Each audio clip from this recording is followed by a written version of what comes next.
नाताळची सुट्टी आणि नववर्षाच्या स्वागतासाठी मोठ्या संख्येने पर्यटक हे गोव्यामध्ये दाखल होत असलेले आपल्याला पाहायला मिळतात। मात्र पर्यटक जर पाहायला गेलं तर पहिली पसंती ही रेल्वेला दिलेली आपल्याला पाहायला मिळते। ठिकठिकाणाहून मोठ्या संख्येने जे पर्यटक आहेत ते गोव्यात दाखल होत आहेत।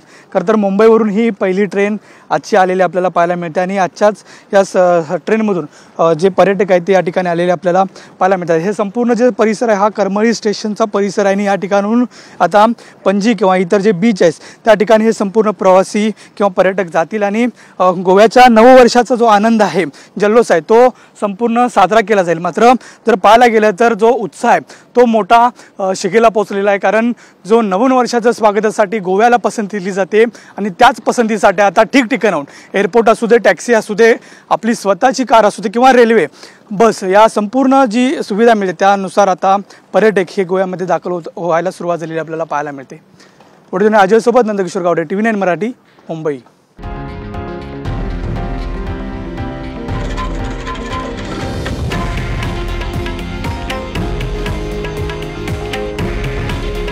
हे आहे देशातील नंबर 1 न्यूज नेटवर्क आणि आपण पाहत आहात TV9 मराठी। काळजी तुमची, हित महाराष्ट्राचं।